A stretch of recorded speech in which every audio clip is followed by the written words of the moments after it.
Alterner couleur chaude et couleur froide dans vos palettes de couleurs. Alors, ça a été un vrai débat, un vrai sujet de discussion chez nous sur les palettes de couleurs.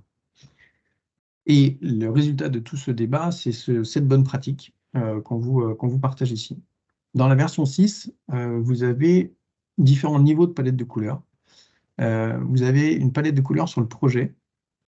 Donc ça, c'est la palette qu'on vous fournit par défaut avec la version 6. Et donc, vous voyez, c'est couleur froide, couleur chaude, couleur froide, couleur chaude, couleur froide, couleur chaude.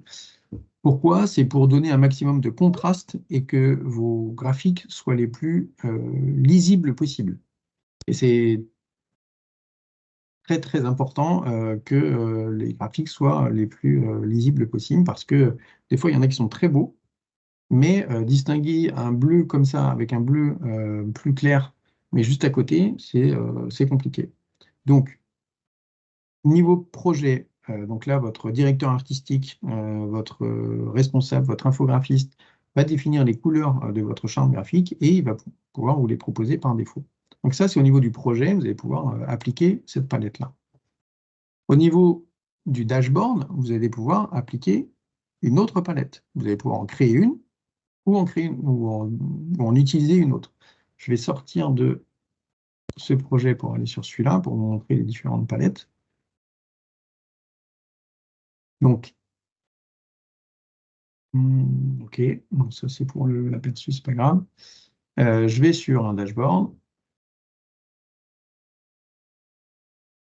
Donc, là, j'ai créé différentes palettes pour mon projet. Donc là, je vais créer Divalto, Orange, Air France, etc.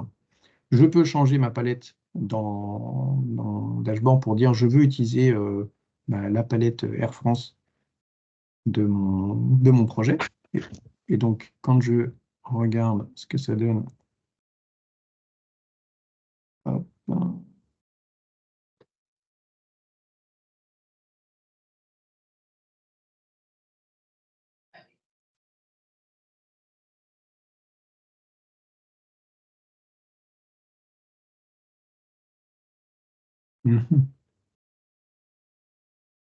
pardon, hop,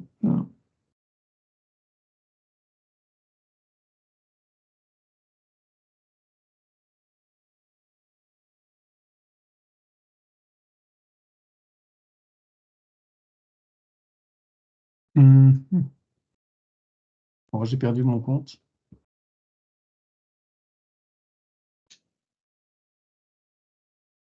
Bon, c'est pas grave, faudra que je vous montre autrement, c'est bizarre. En gros, donc je peux changer ma palette sur le projet, enfin, utiliser une palette du projet. Je peux changer ma palette pour dire je veux une palette personnalisée sur mon dashboard et je peux encore le faire sur mon rapport. Bon, là en l'occurrence, si j'ai un graphique, je peux changer encore ma couleur et définir des couleurs personnalisées. L'intérêt de ces trois niveaux de palette, c'est que vous allez pouvoir homogénéiser les palettes de couleurs de vos projets et dire, OK, tous mes dashboards, je veux qu'ils aient la couleur, la charte graphique de mon entreprise. Vous pouvez aussi définir des palettes par service et autres. OK. Et le conseil, la bonne pratique, c'est d'alterner couleur chaude, couleur froide.